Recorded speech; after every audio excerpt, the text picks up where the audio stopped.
It's that time again, Norm. It's our favourite day of the week, team. It's Saturday, a new YouTube video. And today we are going to talk about what shocked us about Canada when we first arrived. But before then, if you're new to the channel and haven't subscribed yet and you like what you see, we would really appreciate if you hit that subscribe button for us. It helps us. And it also motivates us to do more videos. And if you could do the thumbs up and share, that would be even better. So, we want to put this into a historical context. We came to Canada in 92, in February 92. February 1992. Yes. And these are some of our first impressions of Canada, and some are ongoing. So anyway, let's take it away. Number one. And that was how cold it was when we arrived in February.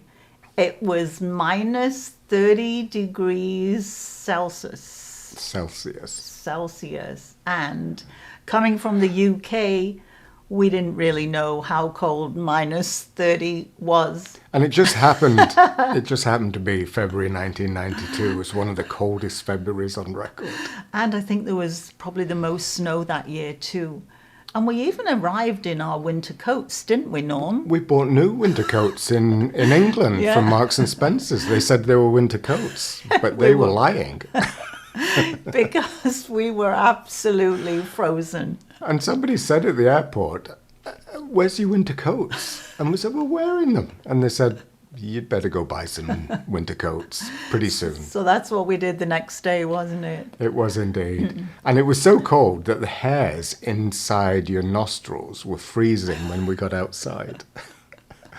Anyway, number two, the price on the shelf is not the price you'll pay, which trips a lot of people up from Europe and, everywhere else apart from America and Canada. Yeah. So you see something on the shelf and it's $1 and you think, oh, that's okay, good deal. So you go up to the cash register, you give them $1 and they ask for $1.13 because the sales tax is not included. So in Ontario, we pay a harmonized sales tax, which is a combination of federal and provincial tax. So one is PST and GST. And combined, they make 13% sales tax. And that's what we pay on everything. So if you're a visitor here, just bring a little extra money for the tax. Because the price you pay is not what you're actually going to pay in the end. That's right. And moving on to number three, this was one that we did find unusual at the time, and that was tipping in restaurants. Now, I'm going to say family restaurants, not fast food where you go through the drive-through. If you go into a restaurant for a proper sit-down meal. Or if you go for breakfast or lunch and dinner, what Tina's saying is it's not McDonald's or Burger King where you just go in for a burger. It's a restaurant where you're going to sit in. And you are expected to pay between 15 and 20% to the servers. As a tip. Yeah, and they actually rely on that because they do get paid lower than what everybody else does in the restaurant. So they actually rely on the tipping. So we do recommend it. And if you've had a great meal, then go ahead, give them 20%. Make it a nice tip. Make someone's day. It's different to the UK and maybe Australia and other countries where the waiting staff, the servers are employed on a living wage and they know that going into the job and can make a career out of that.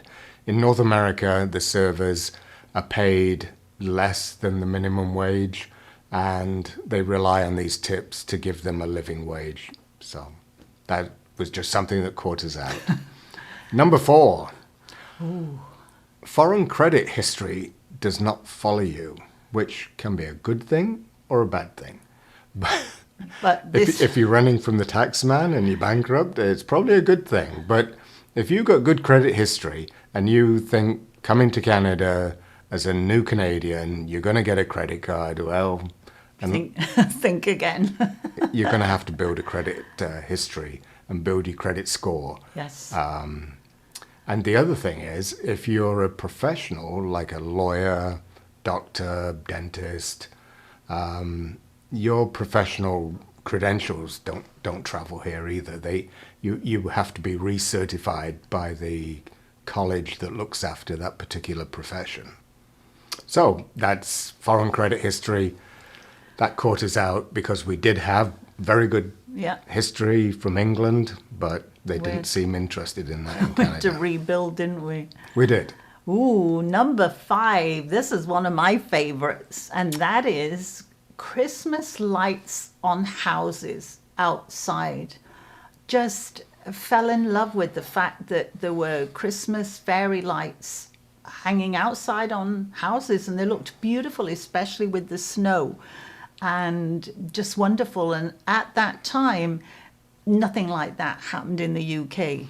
was No, it? you might get No. a string of lights around the inside of somebody's window, or IKEA used to sell those little electric yes. candle type things you could put in the window. But Nothing like this. this was just so romantic and magical. It was pretty, wasn't it? I fell in love with that. It was beautiful, still is, and we still love seeing that. It is.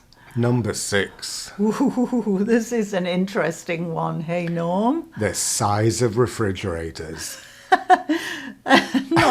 And also what Canadians store in them as well. But coming from England, we'd been used to having what they would call in Canada a bar fridge. But Yeah. it was the main fridge that we had back in the 80s and 90s. And that was about a 4 cubic foot under the counter refrigerator. And you just put perishable items into them. Coming to Canada, we see these enormous cabinets. The average are 21 cubic feet.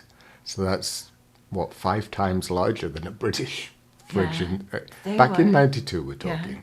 They were absolutely huge, weren't they? And when we looked inside some of them from our friends, we were thinking, what are you putting in the fridge? There's jam, there's ketchup, there's marmalade, Like there's, everything went in, there's didn't pickles.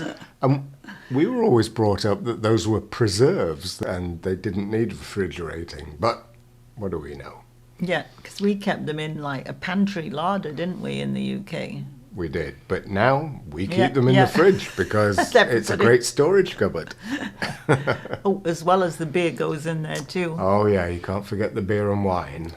So, number 17, what do we think of this one?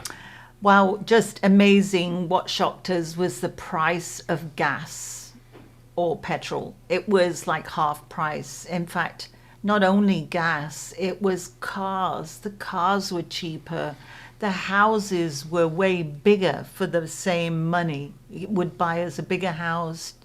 You could get a way bigger car, couldn't you, for the same sort of price? Everything was cheaper, wasn't it? Cheaper. And to put the price of petrol and gas into perspective, when we first came over here, I think it was around 54 cents for a litre. And in England, it was exactly the same, 54 pence for a litre. But at that time, the exchange rate was 2.3 Canadian dollars to £1. So literally, gas was less than half price for us. So it was amazing to see that we could keep Yeah. that much more money in our pockets. Yeah, it was great, wasn't it? It was a big shock, It was. but a nice shock to have money left over. Wow. One of the other things, now we're on number 8. This did shock us. You can't buy beer, wine, and liquor at the supermarket. Not how we did in England and the UK. So that was a surprise that when we arrived here, the only place you could buy alcoholic beverages was through the Liquor Control Board of Ontario, the OCBO, or what was Brewers Retail, which is now the beer store. And those are the only 2 places you can buy alcohol.